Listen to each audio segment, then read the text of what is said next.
Jeg sidder hjemme hos Antony Allpress Philips i hans lejlighed i Lyngby. Og Antony er en af de dansktalende og dansk levende scientologer, som har været med i Scientology allerlængst tid herhjemme, tror vi. Han har startet i Scientology i 1954, og han har arbejdet under Hubbard, og han har arbejdet også med udgivelsen af Hubbards management skrivelser, hans policybrev og hans tekniske bulletiner. Og Antony, hvordan kom du i sin tid ind i Scientology? Jeg kom ind i Scientology som sagt i 54, og det var på anbefalinger af min far. Min far har været i Scientology tidligere, og det var på grund af min mor. Og det er også en lang historie. Altså, jeg kan tale et par overvis om det her, når du får mig i gang. Men jeg kom ind på anbefaling af min far, og han, altså Scientology var 84, det var temmelig nyt. Du startede så i Scientology, Antony, og du kom til at arbejde direkte under Hubbard på godset St. Hill Manor i England. Vil du fortælle lidt kort om det? Hvordan var det? Hvordan var organisationen at arbejde i på det tidspunkt? Faktisk, jeg arbejdede først i London, og det var også Hubbard ved det. Det var i 50'erne. Jeg faktisk begyndte at arbejde under ham i Dublin i 57, og så den var en fiasko, og det er en lang historie, men jeg blev flyttet til London, hvor jeg arbejdede i 3 eller 4 år, og Hubbard kom, Hubbard brugte halvdelen af hans tid i Washington, og halvdelen af hans tid i London. Så i perioder han var der, jeg kan godt sige, der var et tidspunkt, hvor jeg var Director of Training, og det er interessant. Jeg var Director of Training, og han gav lectures, altså foredrag til, det hedder det ACC, Advanced Clinical Course. Det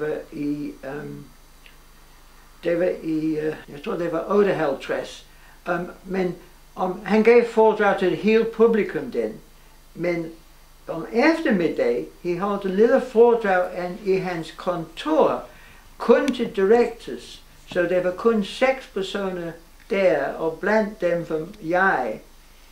Og det var ikke optaget. Hubbard sådan set insisterede, at alle han lavede skulle være optaget. Men det var han ikke. Jeg kan huske, at han talte om organisation.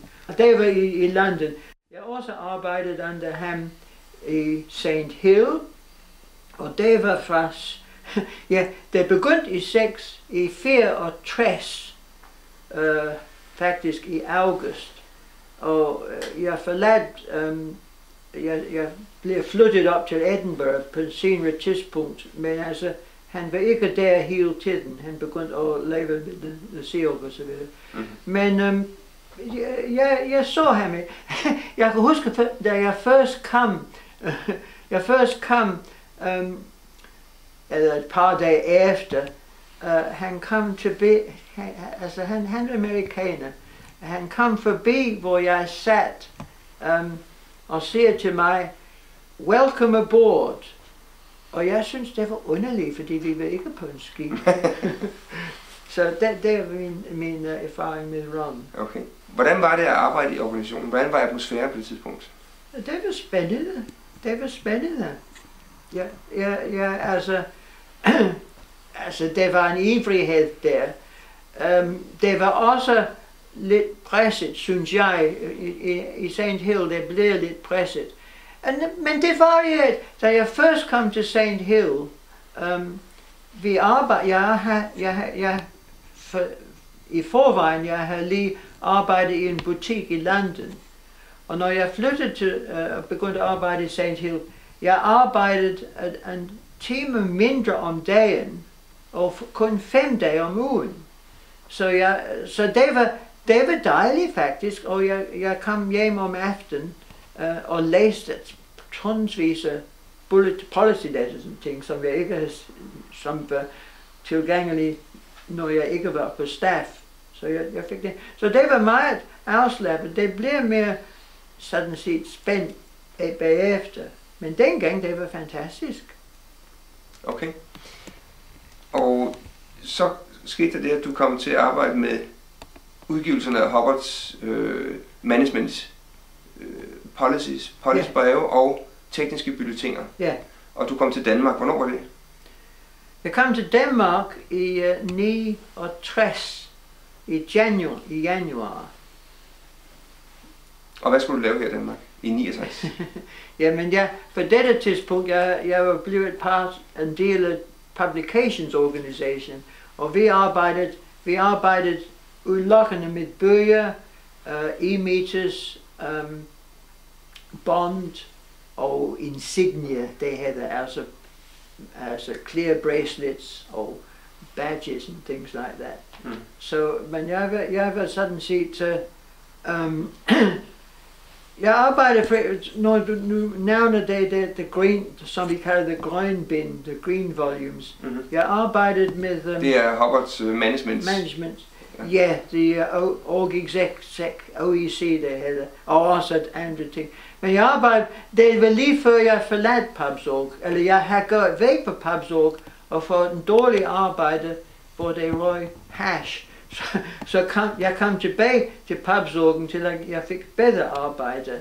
Og da jeg kom tilbage, så arbejdede jeg faktisk i noget, det hedder Athena Publications, som var udelukkende lavede det der rød og grønbindet.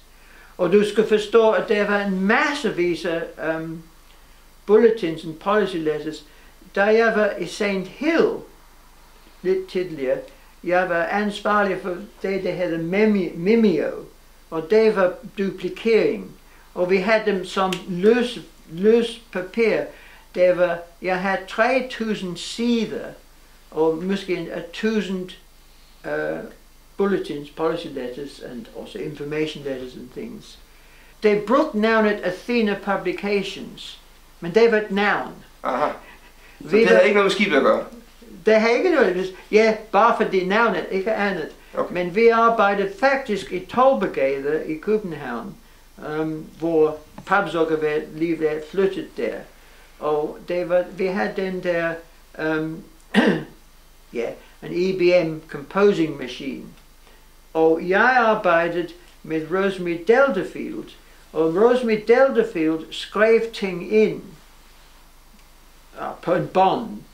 Og jeg arbejdede med at skrive dem ud på det hedder en IBM, vi kalder det en golfball, eller golfkugle. Kuglehovedmaskine. Ja, kuglehoved, ja. Og så skal jeg, når det skiftet skrift, så skal jeg på den anden kugle ind, og så videre. Ja. Men hvad jeg vil sige om det, at jeg er faktisk, jeg kan sige, at næsten rasende, og at folk i kirken nu siger, at folk ikke nøjagtigt holdt til hvad Ron skrev, men laver andre ting, når der udgav hans bøger. Fordi når vi laver den der